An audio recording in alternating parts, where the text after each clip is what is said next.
안녕하세요. 포텐셜 시크릿입니다. 오늘 소개해드릴 책은 부자가 꿈이지만 돈 공부는 처음입니다. 지은이 윤석천. 출판사는 갈매나무입니다. 저자는 경제 비평가이자 칼럼니스트이고 경제를 알기 쉽게 설명하고 있어 이 책은 20대 사회 초년생들의 관심이 많습니다.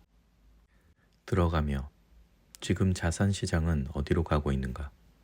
투자를 한다는 것은 모험과 다르지 않습니다.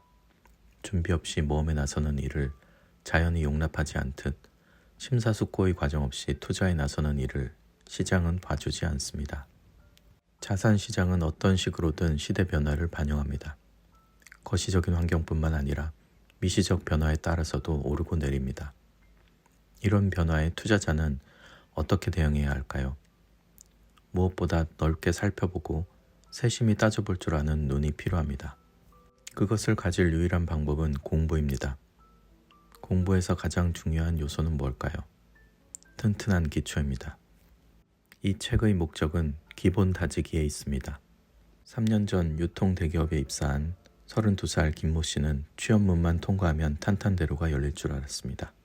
하지만 달라진 건 대학 앞 자취방을 벗어나 오피스텔로 이사한 것뿐. 그마저도 9천만 원 전세 대출을 받았습니다. 입사 무렵 점 찍어둔 아파트는 4억 원에서 7억 5천만 원으로 치솟은 반면 김 씨의 연봉은 300만 원 올랐습니다. 지난해 말에 마이너스 통장으로 3천만 원을 대출받아 주식 투자에 뛰어들었지만 현재 수익률은 마이너스 5%. 김 씨는 3년 전으로 시계를 돌린다면 취업에 목숨 거는 대신 비트코인을 샀을 것이라고 했습니다. 동아일보 2021년 12월 1일자 기사입니다. 이 짧은 기사는 오늘을 웅변합니다.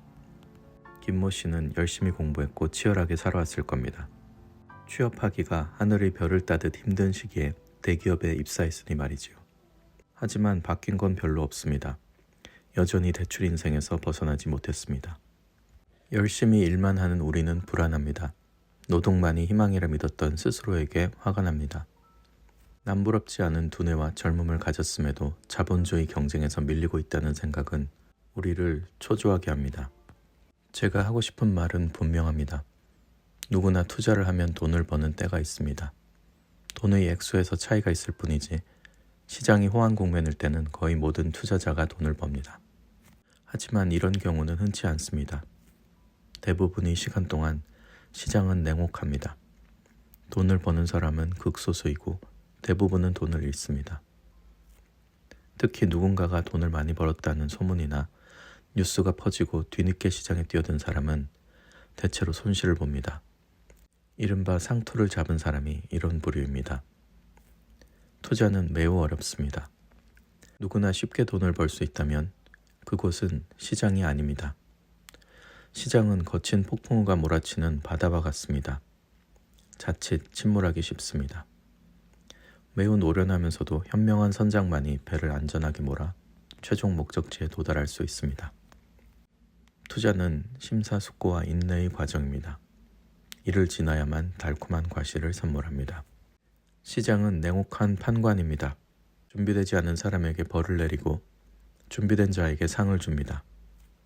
제2장 돈이 일할 수 있도록 만들어줘야 한다.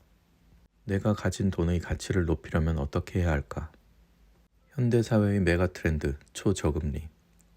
1980년 미국의 기준금리는 얼마였을까요? 연 20% 정도였습니다. 한국의 경우 1980년 시중은행 예금금리가 18%를 넘었고 1990년에는 10%에 달했습니다. 이런 고금리 시대의 최고의 투자는 무엇이었을까요? 과거에는 굳이 위험을 무릅쓰고 주식 등에 투자할 요인이 적었습니다. 임금을 아껴 은행에 예금이나 적금을 들어만 놔도 충분한 수익이 보장됐으니까요. 2000년대 들어 금리는 점차 하락합니다. 미국의 경우 6%, 한국은 5% 선이었습니다. 하지만 2008년 금융위기 이후 이런 고금리 시대는 끝납니다. 미국은 제로금리에 들어섰고 한국 역시 4%에 있던 금리가 점차 낮아져 2020년 5월 0.5% 수준까지 낮아졌습니다. 2020년 중반부터 팬데믹으로 금리는 급히 올랐다가 현재는 인플레이션이 소폭 안정되어 기준금리 인하를 단행했고 미국은 2024년 12월 4.75%, 한국은 3.25%로 기준금리 격차는 1.5%입니다. 금리란 돈값입니다. 내가 가진 돈의 가치가 얼마인지가 바로 금리입니다. 돈값이 낮다는 얘기는 현금의 중요성이 상대적으로 떨어졌다는 뜻입니다. 이 경우 사람들은 현금을 들고 있어봐야 나날이 가치가 하락할 테니 무언가에 투자할 것입니다. 결국 돈값, 즉 금리는 돈을 위험하지만 높은 수익이 기대되는 곳에 투자할지 그냥 손에 쥐고 있으면서 안전한 수익을 얻을지를 결정하는 핵심 변수가 됩니다. 이때 기준은 안전한 수익이 얼마냐입니다. 제로금리 시대는 은행에 돈을 맡겼을 때 거의 수익이 없는 때입니다. 이 시기에 돈을 은행에 예치하는 것은 묵혀두는 것과 다름이 없습니다. 돈은 생물입니다. 그 자체로 무한 번식 욕구를 갖습니다. 번식, 즉 증식을 멈춘 돈은 죽은 것과 다름없습니다.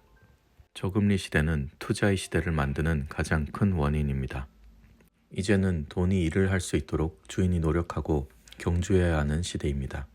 돈이 일을 할 수 있는 곳을 주인이 적극적으로 찾아주고 일할 환경을 만들어줘야 한다는 말입니다. 돈이 일할 수 있는 투자처를 골라내야 하는 시대입니다. 4장, 돈의 흐름이 보일 때 투자의 눈이 열린다. 자산 시장에 영향을 끼치는 변수를 읽어내어야 합니다.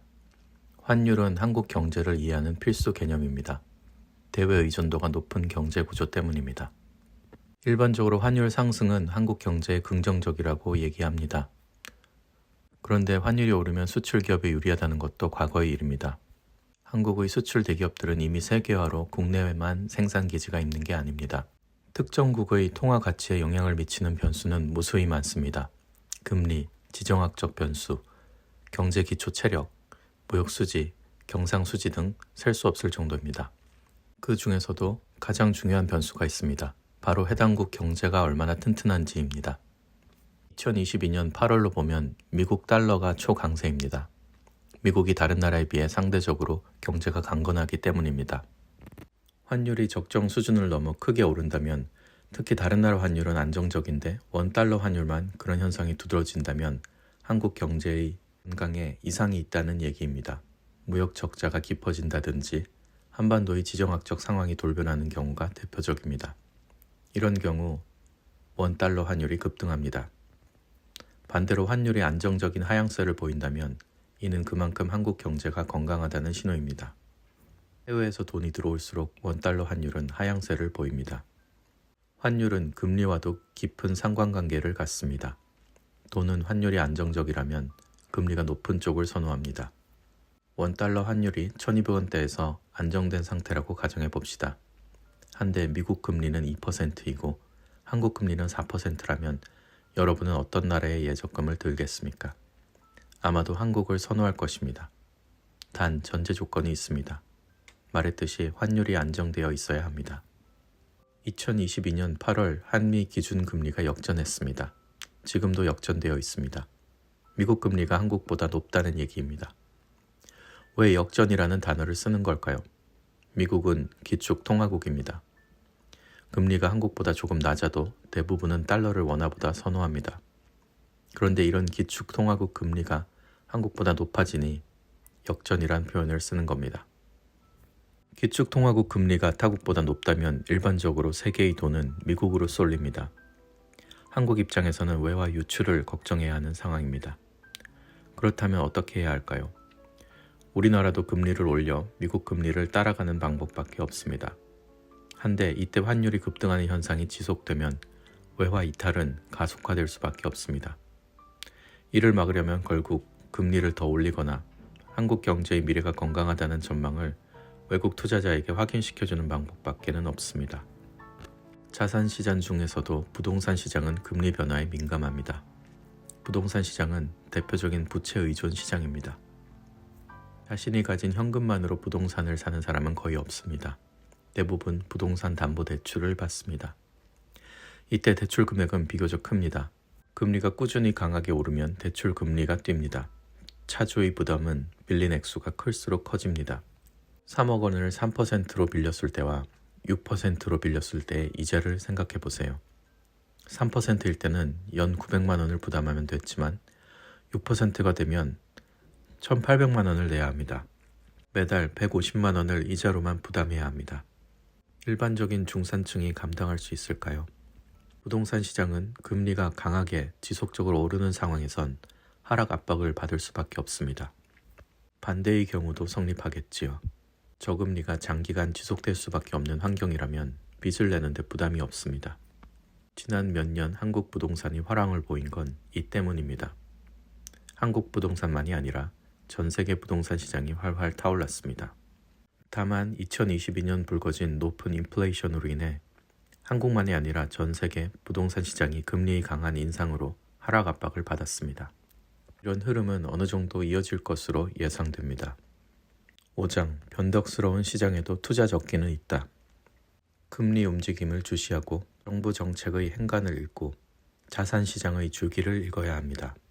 첫 번째 시그널, 금리 움직임을 주시하라. 가장 좋은 투자 시기는 언제일까요? 돈이 지속적으로 풀리는 시기, 다시 말해 중앙은행과 정부가 무너진 경기를 회복하기 위해 무차별적으로 돈을 풀 때입니다. 이때는 통상 자산 가격이 폭락해 대부분의 사람이 거들떠보지도 않습니다. 투자하기 가장 나쁜 때는 언제일까요? 풀린 돈이 지속적으로 줄어들 때입니다. 중앙은행과 정부는 경기가 충분히 회복되어 인플레이션 조짐이 보이면 푼 돈을 걷어들이기 시작합니다.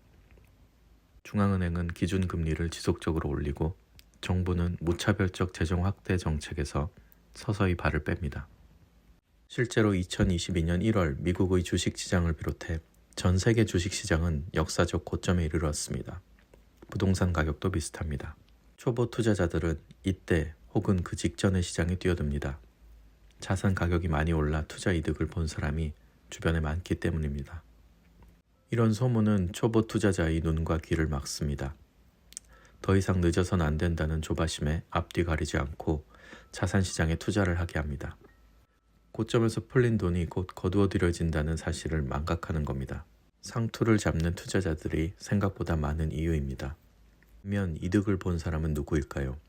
바로 투자 시점을 명확히 파악하고 있는 스마트 머니입니다.